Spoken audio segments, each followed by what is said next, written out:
Hello everyone and welcome back to my channel. Today's topic is going to be on self-harm, which was suggested by Doug from TLP. Love you guys. The reason I want to talk about this is, well, not only because Doug suggested it, but because it's just something that a lot of people should be informed about. And me struggling with self-harm in the past, I just wanted people to kind of understand what I was going through and not just see me as an attention seeker. And discovering that a friend or a family member self-harm can be extremely upsetting, and it can be really hard to understand why a person would deliberately hurt themselves in that way. But it's important to take it seriously when you do find out that a close friend or family does self-harm. And a person who does self-harm will but they'll describe it as a way of coping or a way of getting some sort of control back.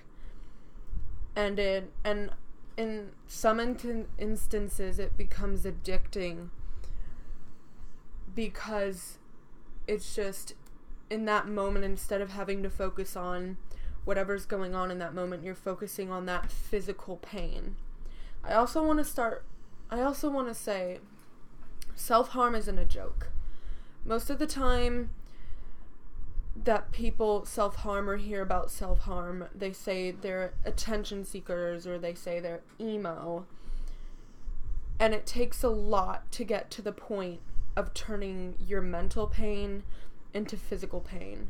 And when you sit there and make fun of the people and their scars, you're just kind of making them hide away more, and you're pushing them further and further into this hole that they've already dug for themselves.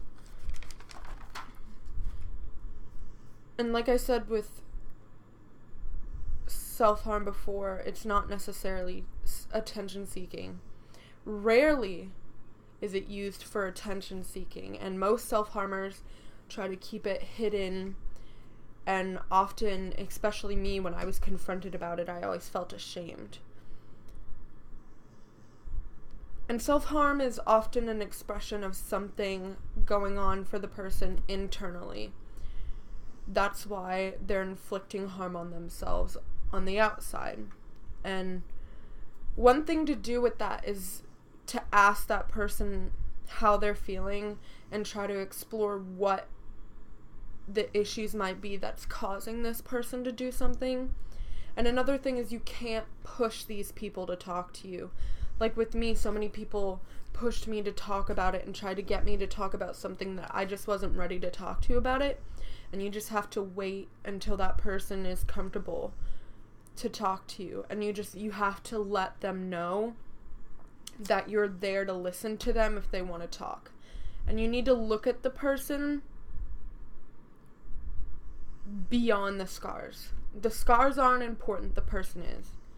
And it can be very difficult to stop self-harming, and it may take them a long time to do so. And even once they have stopped, there's still a good chance that they might have a relapse somewhere along the lines of that. And if the person does say they want to start talking to you, maybe talking about, with me, I always wanted someone to help me find other ways to deal with my things instead of just kind of sitting there and listening. So maybe talking about different ways I could deal with some things, and just don't be judgmental.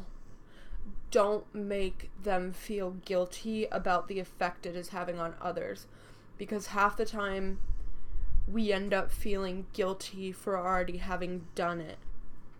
And then you need to let that person know that you want to listen to them and you hear them, And let them know that when they are ready to talk to you, or when they feel like it's a good time to talk to you about this situation, let them know that you're going to be there.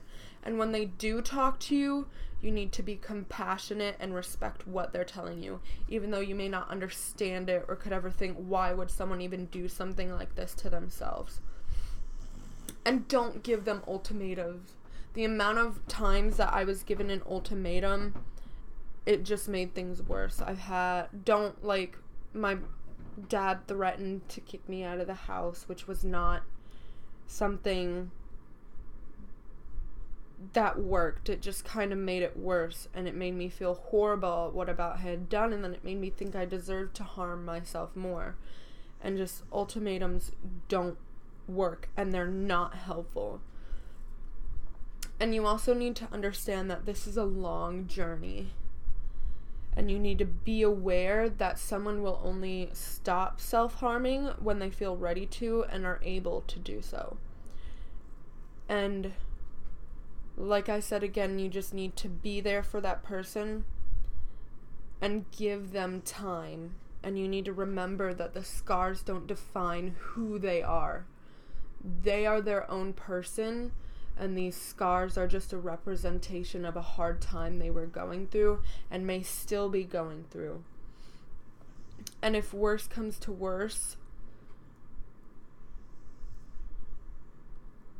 try and get them professional help. But only when they're ready. Like I said, you can't really pressure them, especially when it's this type of situation, into talking about it or being open about it. And just, I don't know how much I can say this, but just, you need to realize that the scars do not make up who they are, and it's not a joke. And so many people make fun of other scars and stuff like that from self-harm, because what did they do? And it's not a joke. And another thing you need to realize is self-harm isn't always cutting. Sometimes self-harm could be going weeks on end without eating. It could be burning themselves. It could be purposely injuring themselves or doing something stupid because they know they're going to get hurt for it. Self-harm comes in all different shapes and sizes. And you need to be understanding and caring. And you need to see them as a person and not just their scars. I really hope this video helps. And sorry if I seem kind of weird or whatever. Self-harm is just a really hard topic to talk about, especially since I have dealt with it in the past and every now and then still deal with the urges to harm. And I want all of you to remember that you are all amazing and worth it. And leave me some suggestions on what you think the next topic should be about. The next video will be on suicide and what you can do to help those. Also suggested by Doug. And I just think it's really great that he suggested these, because I think everyone should be aware and informed on what to do to help people in these types of situations. I love you all, and until next time.